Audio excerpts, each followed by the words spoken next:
So, in the last few classes we are talking about thermal power plants, and as you know the load is a load means we are consuming all the time, consuming electricity all the time, and that electricity consumption is continuously varying. Why? Because when the institute starts, say about 8:30, all the lights will be switched on. The industry start at around say 9:30, 10 o'clock, all the machines will be switched on. Again at about 5 o'clock, the machines will be switched off. So, naturally the load that the power stations have to carry will be varying load. Okay. Again in the evening, all the lights will be on. In the summer, all the fans are on. In the winter, fans are not on. So, you have a varying load. In general, if you plot it, the variation of the load against time, it is called the load curve. Say we start from midnight,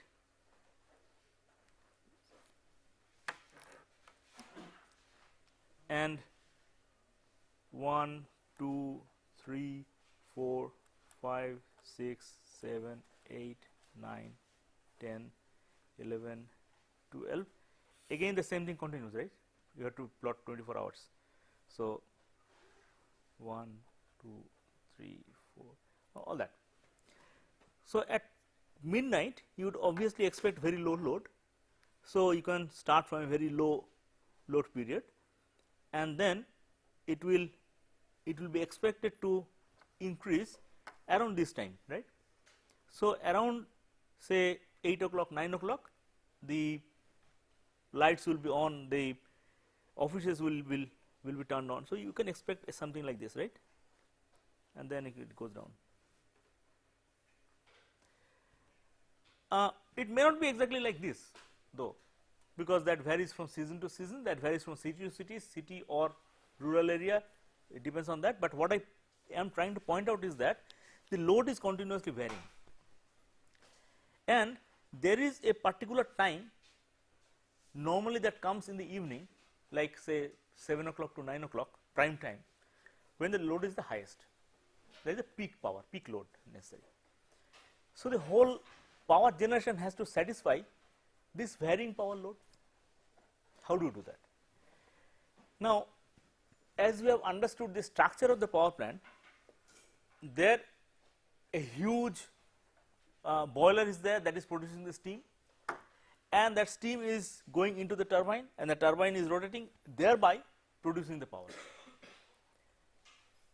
In order to change the amount of power produced, yes, you can increase or decrease the amount of steam that goes into the turbine. Okay. Yeah, you can do that. That is a short term thing, but after all the steam is coming from the boiler, and in order to change the steam production of the boiler, the coal production coal input has to be changed. Obviously, you can feel that in such a huge thing, that whole thing will be a very slow affair. You cannot really change the steam output very fast. Moreover, such a big plant cannot be started very fast, because suppose such a 5-story building, that is the boiler, it has to be heated up to the temperature, and then only the coal starts firing, and only when the temperature reaches a certain level you get the steam output. So, and steam also has to reach that particular pressure. So, that process takes hours, in very big power plants even days, maybe of the order of a day. So, this variation, it is rather difficult for big power plants to take. Okay. Big power plants normally can work more or less at the same power level, and small variations are allowed, all right, but not much. Relatively smaller power plants can vary relatively faster, obviously because of the size is smaller, but nevertheless there is a limitation to it. So, meeting the peak load, meeting the whole varying load demand is normally a problem. How to meet that problem? You can meet that problem only with that kind of a resource which can be varied very fast. and one of the resources that can be very fast is hydroelectric power. That is why in those states which have a even balance between coal fired thermal power plants and hydroelectric power plants, they are very well off. They can easily meet their demands, while the states that depend more or less completely on thermal power plant, there they have a reasonable amount of difficulty in meeting the peak load, right. So, normally you would say that here is the amount of load, this amount of load, here is a load, that means power demand, this is the base, right. So, this is called the base load. About this is called the intermediate load, and about this is called the peak load. And peak load comes for a period of say 2 to 3 hours per day. Intermediate load comes more, and base load is always on. So, that is the basic idea.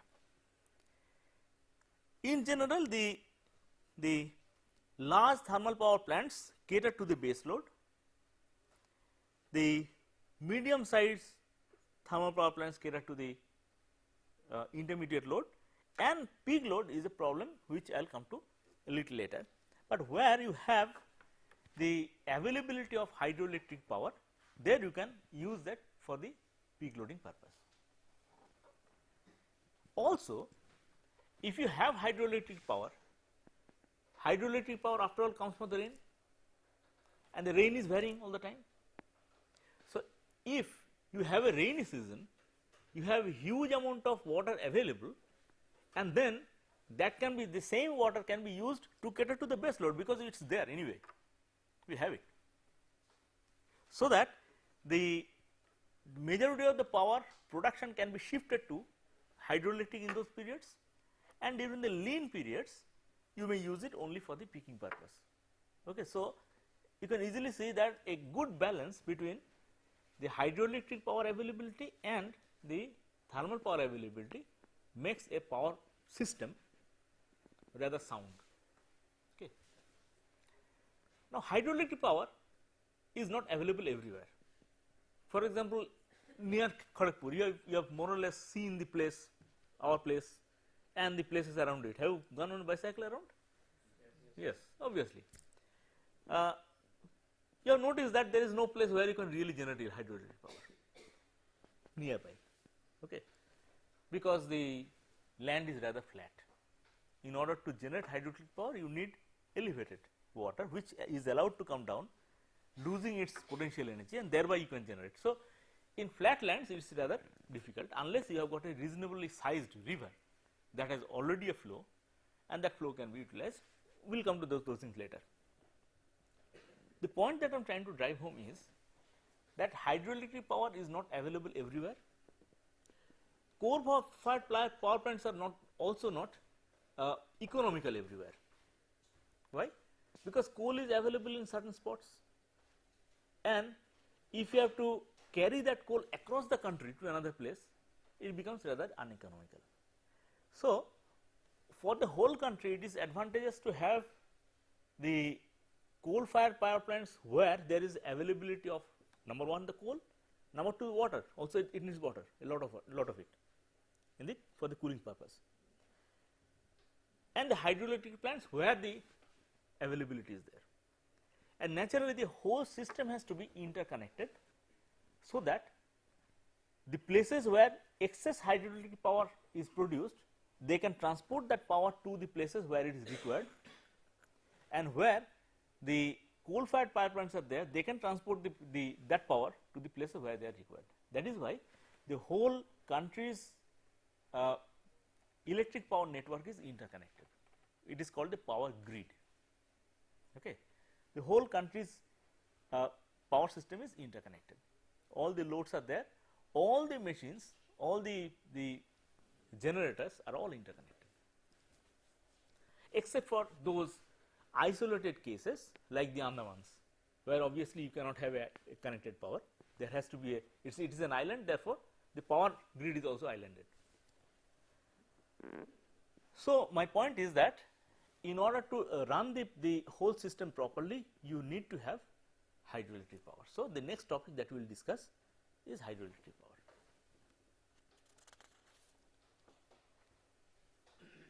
Now, in hydroelectric power, what are you actually doing? You are actually using the energy that is available in stored water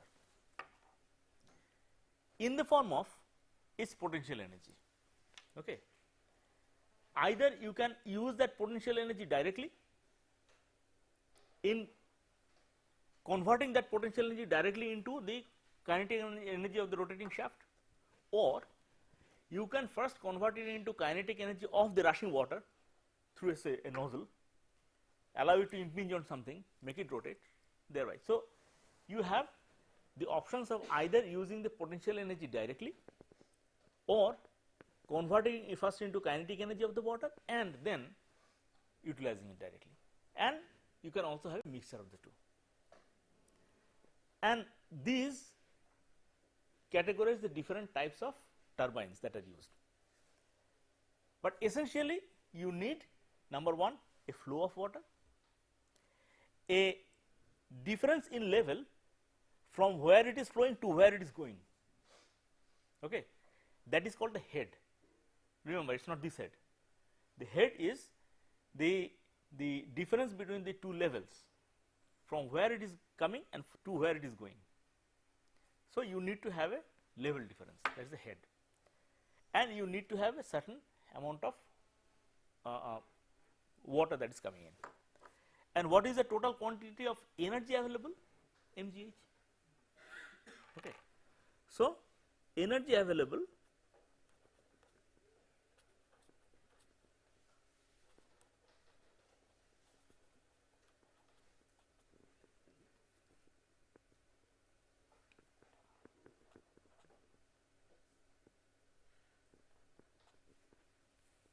now. We are often more concerned with power rather than energy. So, power is the rate of mass, and the water is generally measured in volume, not in kilograms, right. So, we will need to write it in the form of rho g. Rho is the density of water, g is the acceleration due to gravity, and the q, which is the discharge flow rate, and h. Now, how are they expressed? The so this is P. Power is this. Power is then the hydroelectric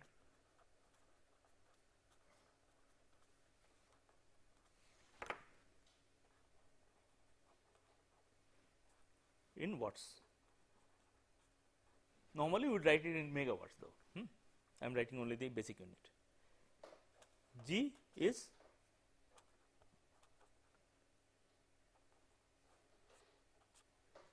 obviously that is known. Rho is the density of water, which is,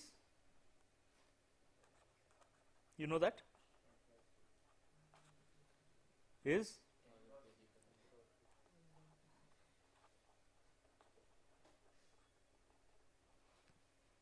all right, and you have the Q is the discharge,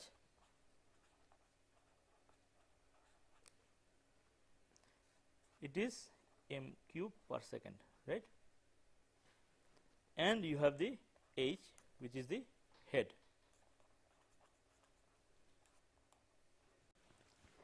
So, if these are known, you can find out the power, right. Now, in deciding on whether a particular site is suitable for hydroelectric power generation or not, and in order to decide whether decide the okay, what will be the design criteria, I will come to that later, but you need to plan certain things. You see a river, a flow, some kind of a elevated place where you have some amount of energy available, It's not difficult to see that in order to have power generation you have to have water, and that water has to be all the time available. It is either a perennial kind of river, or the water is available only during seasons and it has to be stored, and then only it can be made use of at all times. So, obviously, there are certain things you can easily see that you need to understand. Number one, how much is the water available?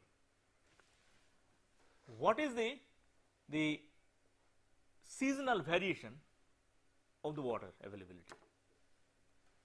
Depending on that, how much will be the storage capacity?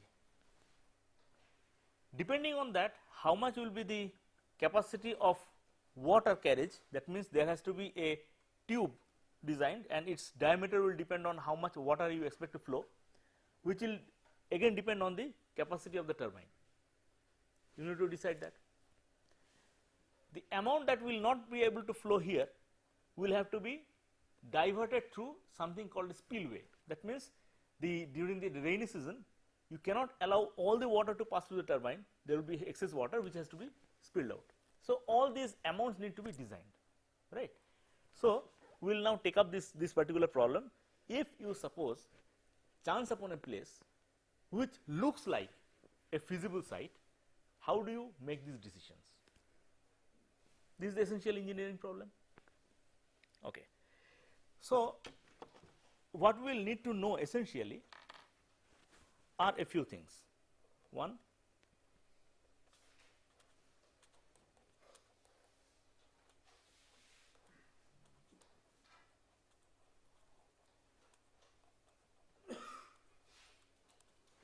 the quantity of water available. 2,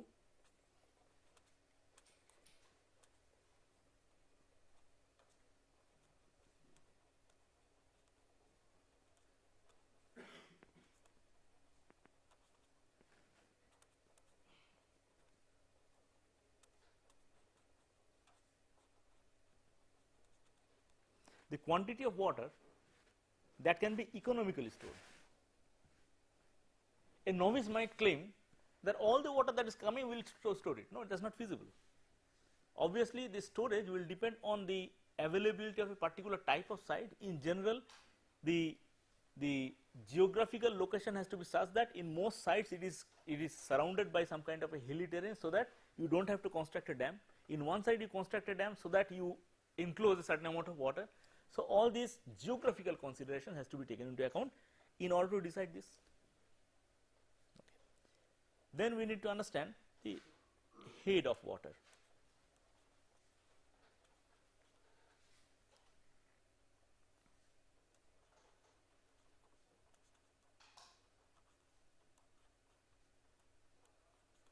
Which can be utilized. Then we need to understand the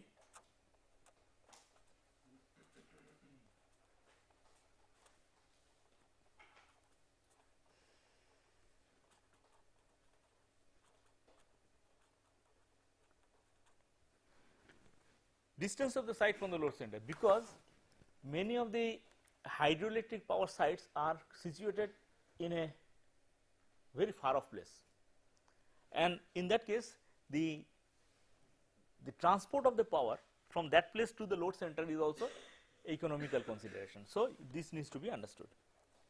And then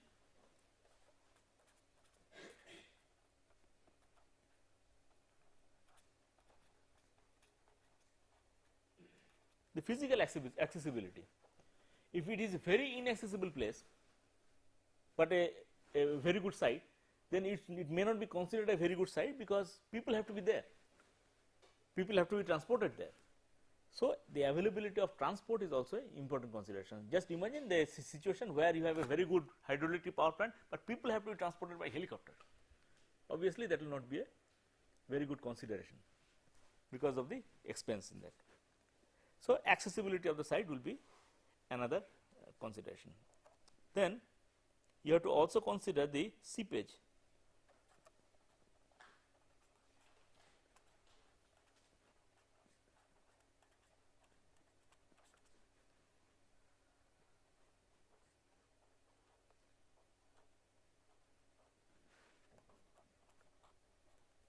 imagine the situation where you have created a dam, but the rock underneath is very pervious, so that water does seep through, which means that the amount of water that is stored will not be there, it will seep through and go away.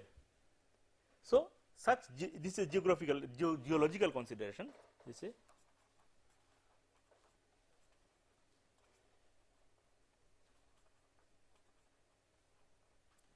This has to be also considered. So, these are the issues one needs to take into account while at least making the initial plan, whether a particular site is feasible for that purpose or not.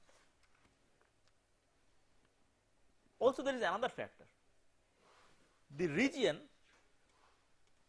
where you are planning to have that hydroelectric power plant, that is after all using the water that has been received over a certain catchment area. Okay. So, for every hydroelectric power plant or for every river, there is a catchment area in which the rain coming in flows through and flows into that particular river, which you finally use for your hydroelectric power generation.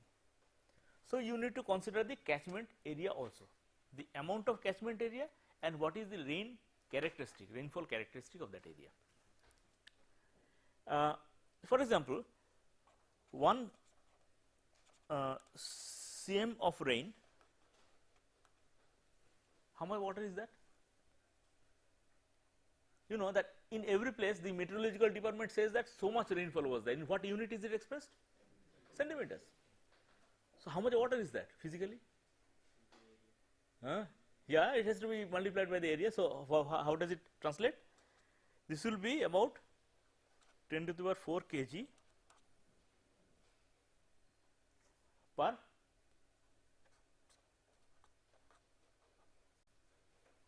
okay. So, this amount of water will be available if there is a 1 centimeter of rain, and in that rain some amount of rain will go away as evaporation, some amount of rain will percolate through the soil into the subsoil water, groundwater. Only the rest of the amount will flow through the from the various channels into that river which will be available. Okay. So, you have to consider these aspects, how much of this amount will actually be available for power generation. Okay. So, at the beginning of the study, suppose you are sent to a particular place where you are undertaking the study whether a particular site is feasible or not. There are a few stages of that study. Number 1, the stages. You see, a hydroelectric plant means a huge expenditure, and one does not really make that expenditure unless you have a properly planned system.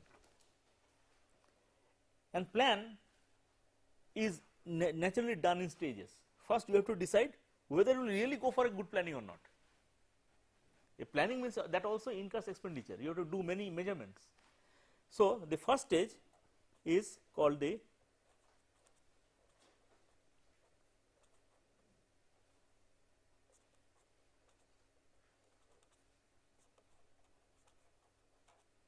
reconnaissance study, which is essentially a very preliminary estimate of whether a site is suitable or not. Okay. That means, in order to actually undertake a feasibility study, in general the feasibility study of a particular site is given to consultants, which actually costs a lot. So, first one has to decide whether a feasibility study is necessary. At that stage, at this stage, that is the absolutely preliminary stage, you go to a place and see that okay, this may be a good place. This may be will be dependent on a few numbers.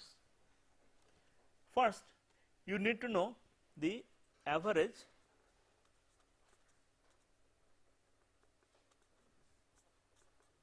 annual flow. Okay.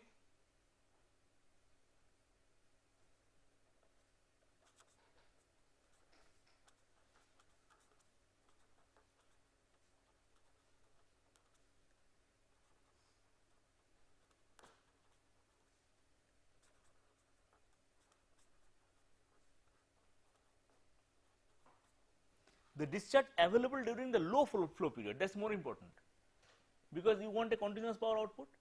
So, the amount of discharge that is available when there is no rain, that is also an important factor that you need to consideration. And then the head.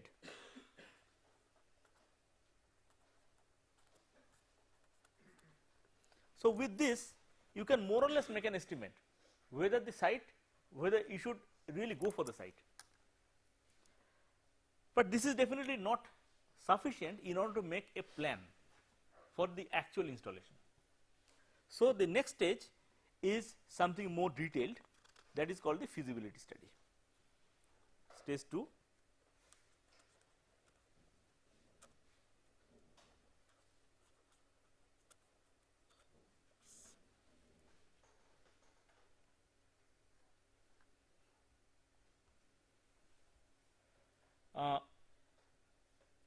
I'll come to what exactly are the things necessary in order to make the feasibility study, but at this stage we essentially make the decision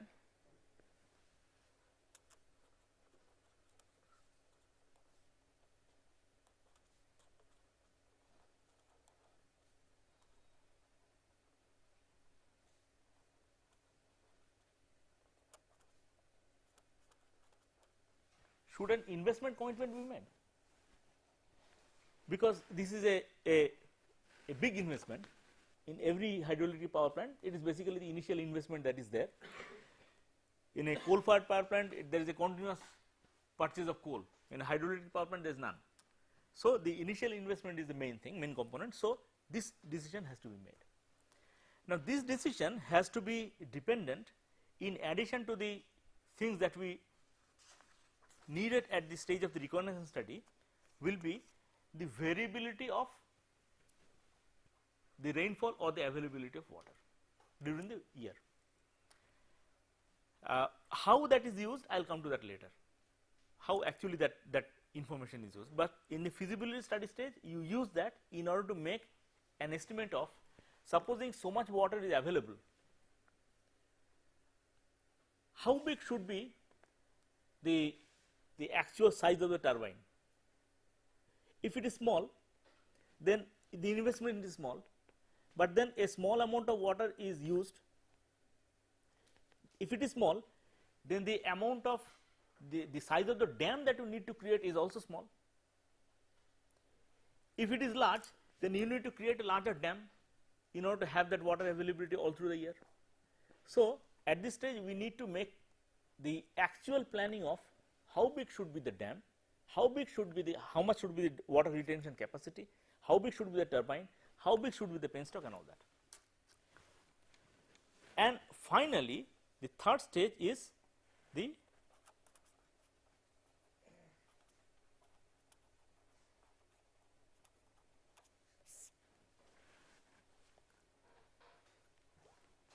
so this is actually the complete detailed planning of the system.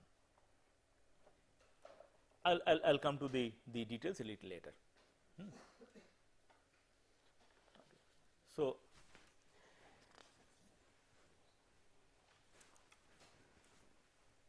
now let us come to the classification of various types of hydroelectric power plants. The classification is actually done from two angles. Number one, how big is the water retention capacity? If you ask that question,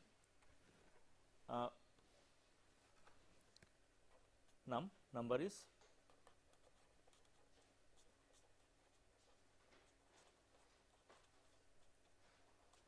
water flow regulation. From this angle, there are three types of hydroelectric power plants really. One are called the run of river power plants. This is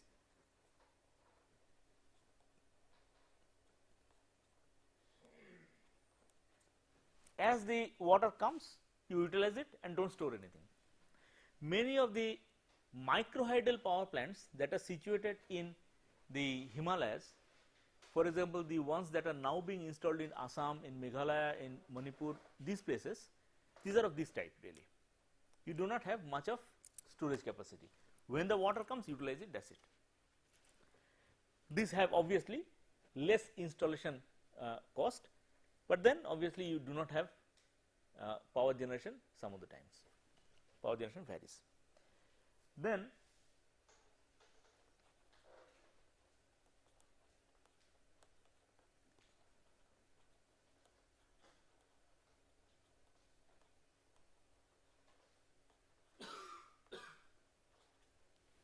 run-off river plants with small storage. Again, most of the hydroelectric plants that are situated in elevated locations, you do not have scope of very large storage. So, you have this kind.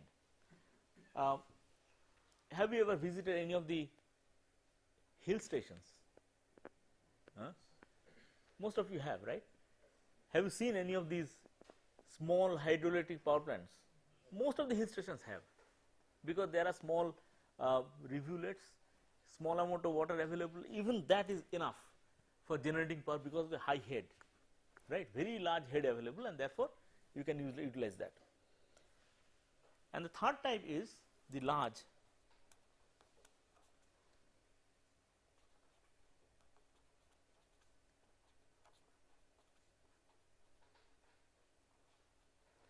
storage type plants. For example, the ones that are in Maithon, Panchet, these are of this type, right, within West Bengal. Bakranangal, the one that is now being a center of controversy, Sardar Sarovar, basically the ones on Narmada. These things are the large storage type power plants. So, this is one kind of classification. The large power plants are generally of this type, and these two are essentially the microhydel, mini hydel or microhydel class. The second classification comes from the head.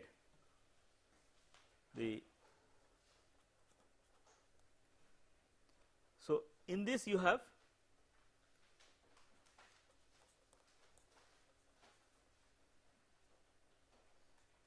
these are generally in the upper reaches of the Himalayas, high head plants, and you have the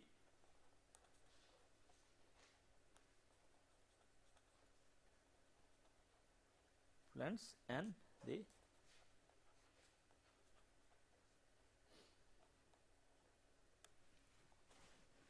why is this classification needed? Because in the high head plants, normally you will have them in the upper reaches of the Himalayas or the hill terrains. You have a large head available, and in such cases it becomes advantageous to first convert that into the water's kinetic energy and utilize that kinetic energy. In low head plants, you cannot really convert it into kinetic energy, right. If you put it in a nozzle, it will only fall because low head, the pressure is low. So, in that case, you have to directly utilize the pressure without converting into kinetic energy. So, these three types require different types of turbines. That is why you have this different classification. Mostly these things will have a class of turbines that are called impulse turbines. So, here you have impulse turbines,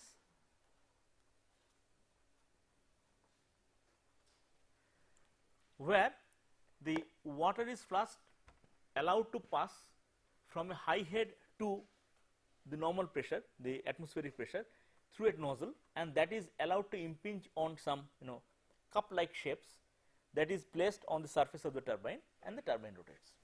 These are the standard impulse turbines. They have to use the reaction of the pressure directly without converting into kinetic energy. These are called the reaction turbines.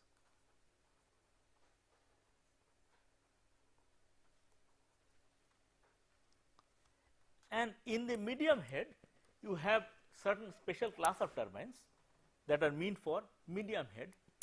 So, called Francis turbines. But the point is that if there are very low head power plants, then you have also the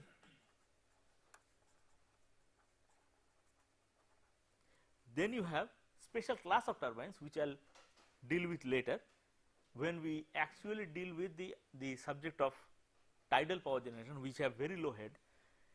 Then these are called the bulb turbines or tube turbines.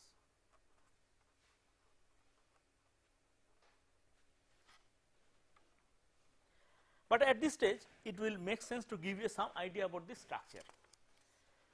For example, the impulse turbines will have the structure something like this.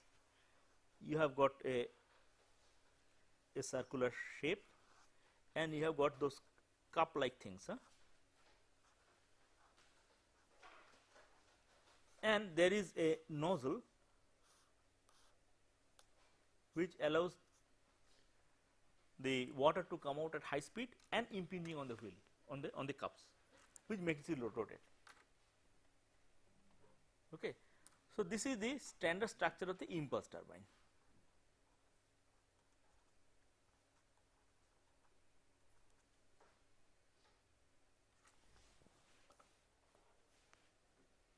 Okay. The standard structure of the reaction turbine is something like a fan. For example, you can imagine it's something like this.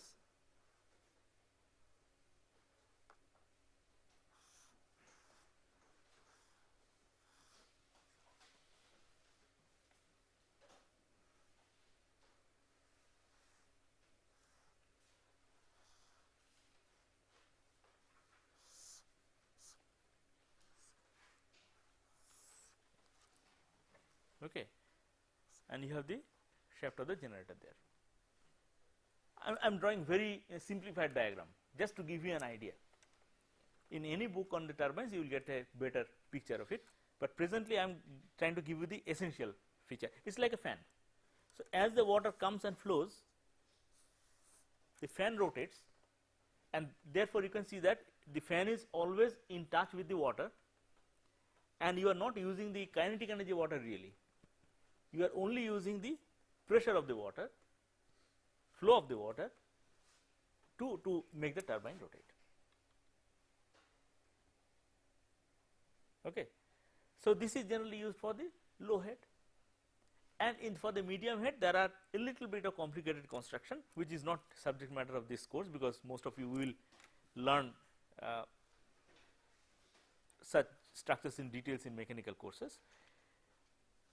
But you see here also you need this amount of head in order to allow the water to pass through, because it is placed vertically, and in very low head power plants which are placed almost in plain land, there the amount of head available is only a meter or two. In those cases obviously you cannot have even this much of height difference between the two sides. In those cases you have, as we called, the bulb or tube turbines, where here the problem is that the thing is placed in water, but it has to be connected to the shaft which is has to be placed outside the water, because it has to house the generator, it has to be connected to the generator. So, the generator has to be placed outside the water. In this particular design it is vertically aligned, so that the generator is placed up here. But as I told you that if the head is too low, then you cannot have even that. In that case what do? You have a straight flow channel, and you can have, say, water is flowing this way,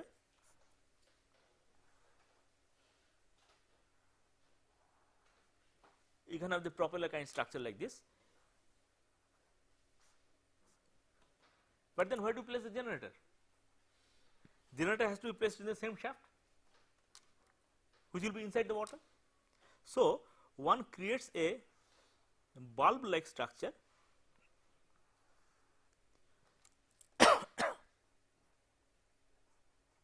in which the generator is placed. It is this is completely watertight, so that the water does not go in. Okay. So, that is why this is called the bulb turbine.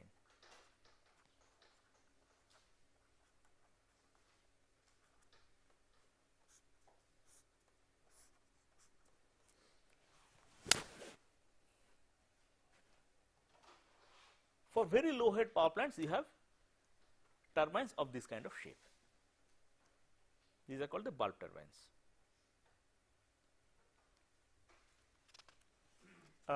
Tube turbines are the ones where you have you allow the water to flow through a channel placed like this, place the turbine here, and you make a shaft that goes up and place the generator here. Okay. That is another way to have it.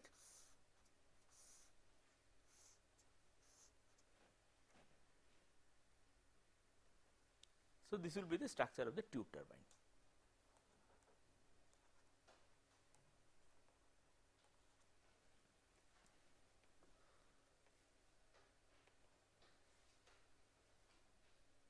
Clear? That is why you had these three classifications of these four classification of the power plants depending on the head, because you need different types of turbines for this purpose.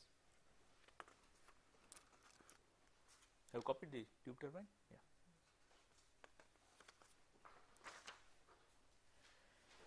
Now, as we have seen, the hydroelectric power can be used both as a base load plant as well as a peak load plant.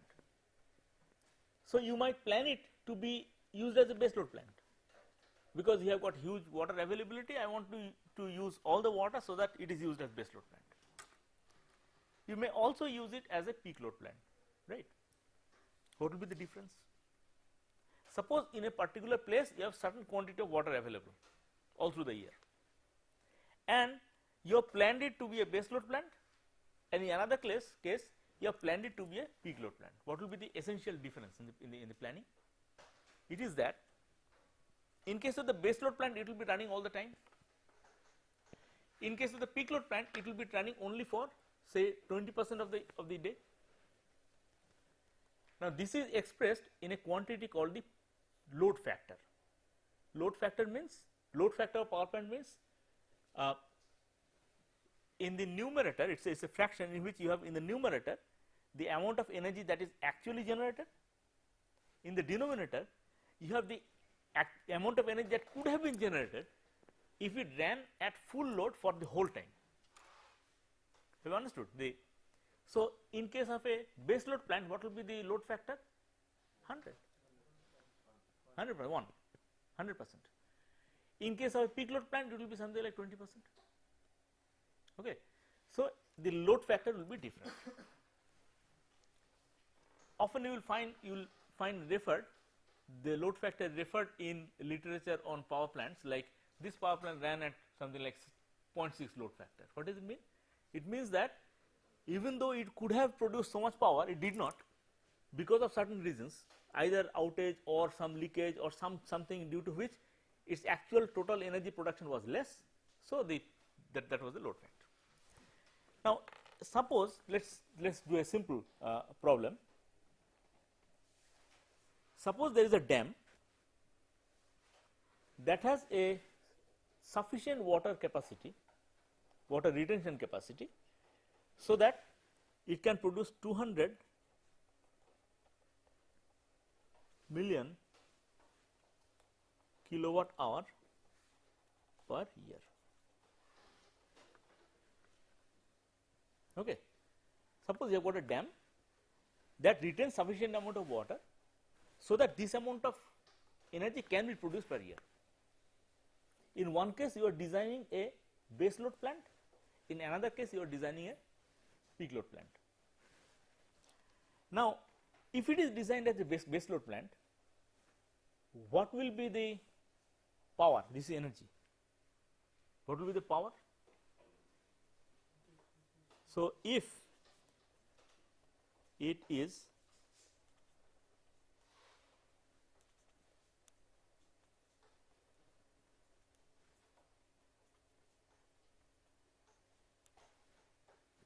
then the power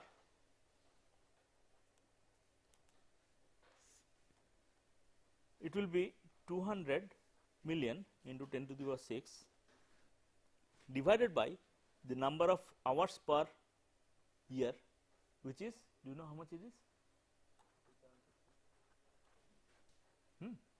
8760 is the number of years per, and this will be expressed in kilo. You like to express in megawatts, so divide by how much will it be? Because you see here the load factor is 1. So, this is just the total amount of energy divided by the time. How much is this? Can you calculate? It will approximately come to 23 megawatts. Okay, it will approximately come to 23 megawatts. Now, if check that, yeah, 22.8 something, right? As a peak load plant,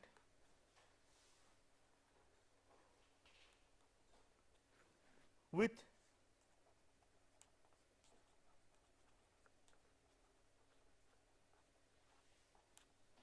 load factor 0.2, then how will you calculate that? Power?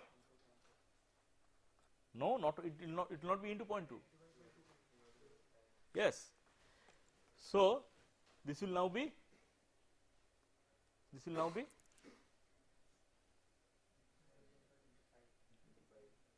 into 5, right? How? The same thing, 23. Now, this will have to be multiplied by 100 by 20. So, this will approximately be how much?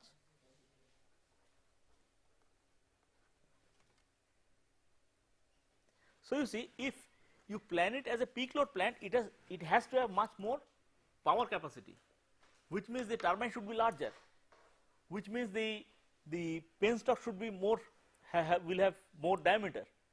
So, all these will be necessary. That means a peak load plant, if you plan it as a peak load plant, it will have larger investment. It will require a larger investment, but still most hydroelectric plants, other than the areas where it is huge amount of water is available, other than those areas, things are designed as peak load plants. Why? Because the advantage is, during the lean period you use it as peak load plant, all right, but the same thing during the rainy season can be used as a base load plant, right? The same thing, you have already installed it, and during the rainy season huge amount of rain is available. So, the same thing you run as a base load plant, so that the amount of coal that you use will be less overall. That is why, even though the power produced, the power capacity necessary for a peak load plant is so much larger, still we use most of the hydroelectric plants as peak load plants. That means these are run only during a part of the day, when the peak becomes, the load becomes goes to a peak, only at the time these hydroelectric plants are run. But in the rainy season they run all the time. Is that clear? That is how most of the power plants are run.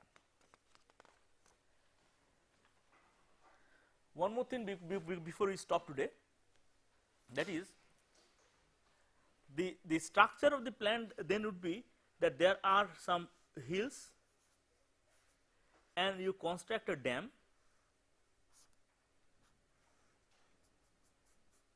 so that water is stored here. Then you have a tube running through, which is called a penstock. the water that goes through, and then at some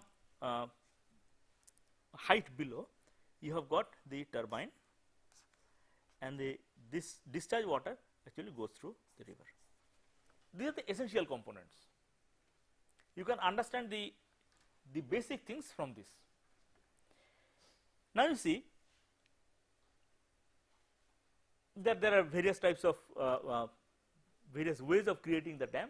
In very crude microhydral plants, this can even be simply some boulders placed with clay, but in most places you have got concrete structures. In any case, the point is that the amount of energy available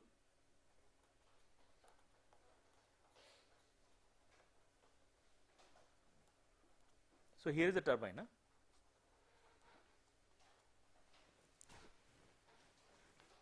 and this is the penstock.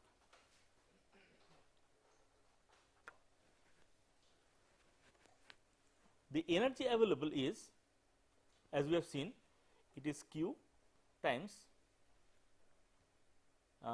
the unit weight of water, which was GH. So, let us call it W, times we said the H, right.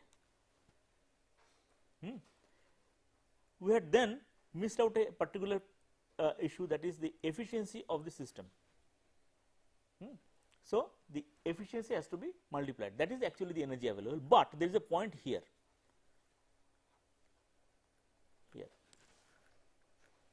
Now, the difference in head from here to here is the available head. So, let us call it the gross head, let us call it as Hg. But then because water goes through this penstock, some amount of head is lost there, right, in the sense that after all, when there is some loss there, and that loss, there is a loss in getting into the penstock, there is a loss in going through the penstock, there is a loss in getting out of the penstock and in the nozzle. So, all these losses can be taken together as some kind of a loss of head. So, the head lost,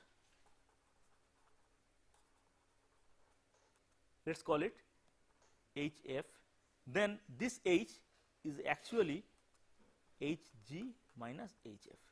So, the actual difference does not really translate into power, it will be slightly less, and that less is the collection of the losses in all the systems, right. So, when you calculate this, we will have to take that into account also, clear. Okay. So, that is all for today. Let us continue with this tomorrow.